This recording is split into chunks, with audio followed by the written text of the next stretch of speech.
¿Qué dice renta? Vámonos por los apartados, ingresos.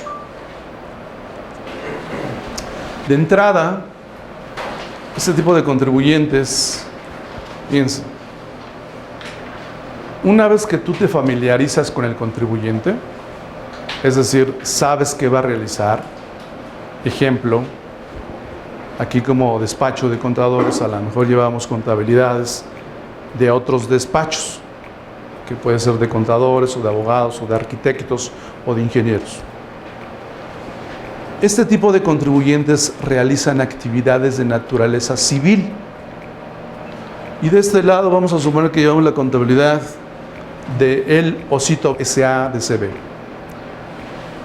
Este contribuyente realiza actividades de naturaleza mercantil. ¿Por qué es importante esto? Para saber en qué o en cuál de los 7 títulos de la ley de renta tiene cabida. Si hay acta constitutiva, de inmediato sabemos que es persona moral. Si viene una persona que es arquitecto y viene a que le hagamos la contabilidad, persona física, actos civiles, presta servicios personales independientes. Entonces, al Osito lo englobamos en el título 2 de la ley de renta. Tenemos que tener en mente cuáles son los títulos de la ley de renta, que son 7. Título 1, disposiciones generales. Título 2, régimen general de las personas morales. Título 3, personas morales con fines no lucrativos. Título 4, personas físicas. Título 5, residentes en el extranjero con fuente de riqueza en territorio nacional. Título 6, empresas multinacionales y regímenes o los famosos REFIPRES, para que se queden con el dato. Título 7, estímulos fiscales. Ok, ya sé a qué se dedica cada uno o a qué se refiere cada uno de los títulos, entonces al Osito lo llevamos al título 2. A la persona física lo llevamos al título 4, pero tiene 11 capítulos, 9 de ingresos. Pero como dijimos que presta servicios personales independientes, le aplica el capítulo 2, sección primera. ¿Se dan cuenta por qué es importante que tenga aquí la estructura de la ley para saber, vamos a llamarlo así, para saber en qué cajón vamos a meter a cada uno de los contribuyentes? Porque una vez que identifiqué en qué cajón, entonces ya viene el tratamiento. Por eso es importante que te familiarices, para que no la vais a, como me están grabando no puedo decirlo, pero ya saben qué. Y luego pretendan corregir. No puede ser posible eso, porque tienes que planear. Y planeas en base a la ley, porque hay regímenes fiscales que te convienen. Y no estarás realizando evasión fiscal, porque no se trata de hacer evasión, sino de aplicar la ley en base a lo que yo hago, en base a las planeaciones. Y eso forma parte de la planeación fiscal. No es que esté prohibida. Lo que pasa es que el satánico le da otra arista, desafortunadamente, porque algunos, pretendiendo hacer planeación, omiten ilegalmente algunas contribuciones. Eso no es planeación, esa es otra, ya saben qué. Entonces, por eso es importante planear. Si no tienes la capacidad o el conocimiento, pues acércate con la gente que sabe, o ponte a estudiar, o pregunta, o investiga, o métete a San Google, que te da todo. Es una maravilla. Ok, entonces, fíjense, este tipo de contribuyentes pertenecen al título 2. Ojo, algunos contribuyentes del título 2, régimen general de las personas morales, tienen la oportunidad de brincarse hasta el título 7, que son los estímulos fiscales. Ahorita vamos a ver uno que está muy interesante. Y entonces, cuando dijimos voy a planear, este artículo 191 que vamos a ver, que versa sobre el tema que nos ocupa, puedo planear para sacar provecho. Si lo quiero hacer 2 o 3 años después, evidentemente que ya estoy perdido. Entonces, aquí en este caso, si es de entrada título 2, le aplican los artículos del 9 al 78. ¿Qué quiero decir? Pues que tengo obligaciones de realizar pagos provisionales, número uno. Que tengo la obligación de calcular el impuesto sobre la renta del ejercicio a través del resultado fiscal. A eso me refiero. Entonces, ahí ya tenemos todo lo que me va a aplicar. 77, que tengo obligación de calcular CUFIN. 78, que tengo obligación de calcular CUCA. Y así, ¿sale? Entonces, es importante saber a lo que le voy a tirar. Bien. El artículo 16. El artículo 16 de la Ley de Renta me lista todos los ingresos que son acumulables para las personas morales. Y dice que son ingresos acumulables todos los ingresos percibidos en efectivo, en bienes, servicios, crédito o de cualquier otra naturaleza, incluyendo el ajuste anual por inflación acumulable. Este concepto de ajuste anual, hay un artículo específico, bueno, 3 artículos específicos para este concepto, que es 44, 45 y 46, ¿sale? Pero ese párrafo primero del 16 me dice todo el ingreso que es acumulable para mí, persona moral. Oye, yo tengo uno de esos, ¿en qué momento estoy obligado al pago del impuesto sobre la renta por esos? Viene el 17. Viene el 17, que es el que me señala, el que me precisa los momentos de acumulación para los distintos tipos de contribuyentes personas morales. Y la fracción primera se refiere a los que enajenan bienes o prestan servicios. Entonces estoy aquí. En el 17, perdón. Dice, para los efectos del artículo 16, se considera que los ingresos se obtienen en aquellos casos no previstos, Ojo, para que aquí se quiten entonces esa idea que tenemos en general, que las personas morales acumulan, cuando enajenan bienes, hay 3 incisos. Inciso A, cuando expidas el comprobante. Aquí es cuando algunos dicen que es en base a lo devengado. El hecho de que yo expida un comprobante no he devengado ni más. Y tampoco tengo un incremento en mi haber patrimonial. Aquí la ley se pasa de la esencia del espíritu de la ley de renta. El espíritu de la ley de renta dice que grava los ingresos, y ingreso es modificación en todo mi haber patrimonial. Cuando yo expido un comprobante fiscal, no por el hecho de expedirlo quiere decir que ya estoy incrementando mi patrimonio, porque si a la vuelta de la esquina ese comprobante se cancela, ¿dónde carajo quedó el ingreso? Porque puede ser el caso de que expido el comprobante ahorita en julio, acumulo en pago provisional y luego resulta que en diciembre que me iban a pagar y mi cliente me dice que dice mamá que siempre no, y se cancela. Yo ya me jodí con pago provisional, impuesto sobre la renta, julio, agosto, septiembre, octubre, noviembre, y en diciembre que siempre no. Entonces, ¿en qué carajo hubo modificación en el haber patrimonial? Si yo fuera el secretario de Hacienda, lo que haría sería una gran modificación a la ley de renta. La ley de renta permite que haya evasión. ¿Por qué no adoptamos un sistema americano? Y así se evitaría la venta de facturas. Porque es a través, te hago un pago, ok, una retención para el Estado. Pues sigue vendiendo facturas, sigue transfiriendo. Por cada transferencia viene un pago para el Estado. Que le hagan aquí así y se acaba eso. Es muy sencillo, nada más que no hay voluntad.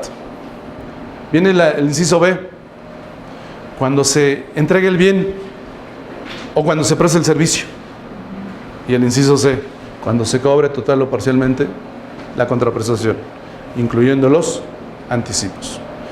Eso, olvídense, eso en ese régimen no me aplica. ¿Sale? ¿Por qué hice mención de este? Porque si se dan cuenta, en enajenación de bienes o prestación de servicios, pues necesito saber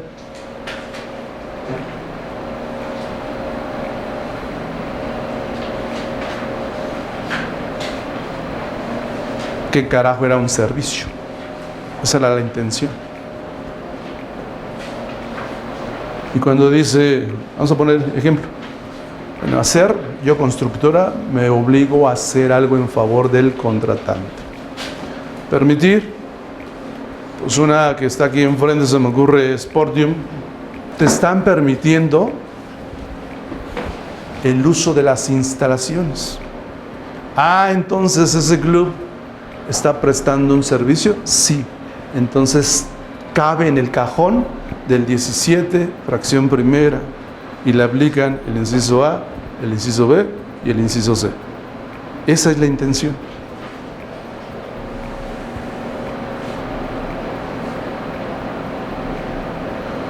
Pero ¿qué crees, chaparrito? Tú te dedicas a la construcción y tienes un tratamiento específico, como en el caso de los despachos. En el caso de los despachos que prestan servicios, pero son de naturaleza civil, por eso mencioné hace ratito, este 17, fracción primera, pero aplica el último párrafo. Dice, si tú eres despacho, bueno, no dice eso, despacho, dice, los que presten servicios personales independientes, llámese despacho, tiene un tratamiento específico. ¿Cuál? Acumulación al cobro. Cuando cobre, sí estoy incrementando mi haber patrimonial, pero no cuando expida el comprobante si soy sociedad mercantil, porque desafortunadamente cuando se expide un comprobante, uno acumula y el otro deduce, se da la simetría fiscal.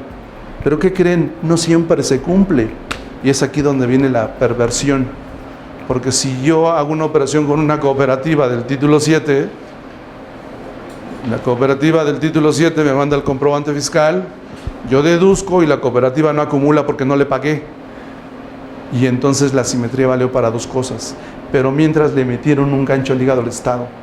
Que corrijan la ley, es muy sencillo, no se necesita, como diría un cierto personaje que no comulgó mucho con él, no se necesita mucha ciencia. Aquí se aplica.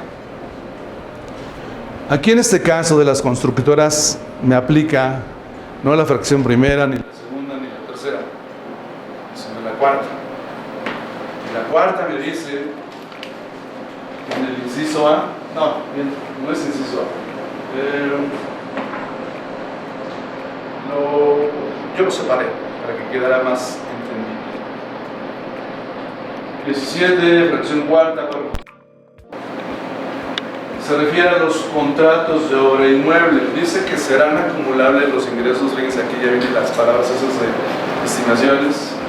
En la fecha que las estimaciones, ya vimos que cada son las estimaciones, es decir, necesito, ¿cómo dijiste que se llama, Roberto, este cuate que revisa y autoriza el avance de las obras? El gestor de obra, ¿no? El residente. Es una persona que se va a encargar de supervisar, hablarse de actuarios, hablarse de ingenieros, que son los que van o los que tienen ese talento para poder estimar avances de obra. Pero entonces, hay que decirme, porque dice que es acumulable en la fecha en que las estimaciones por obra ejecutada sean aprobadas o autorizadas para que proceda su cobro. Pero viene un requisito. Ok, ya lo autorizaron, ya lo aprobaron, entonces lo acumuló. Espérame tantito, no te excites.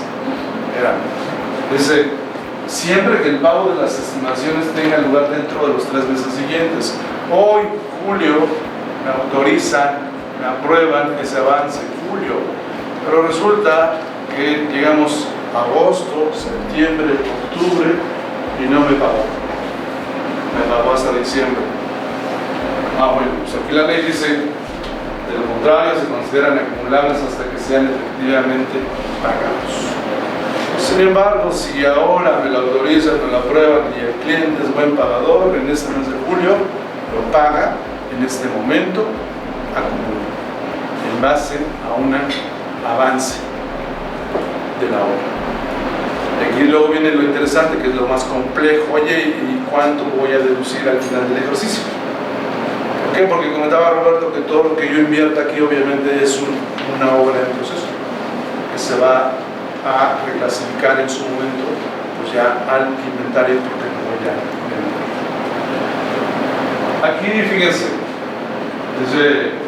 al final de ese párrafo, los ingresos acumulables por contratos de obra a que se refiere este párrafo se disminuirán con la parte de los anticipos, depósitos, garantías o pagos por cualquier otro concepto que se hubieran acumulado con anterioridad. Si no, pues aquí un anticipo, lo acumulo, y luego llega el avance, ya no tengo que acumularlo todo. Entonces, oye, amortiza esta parte, porque ya lo acumulaste, ya no vas a forma parte de ese gran total que yo voy a percibir, entonces disminuye, ¿sabes?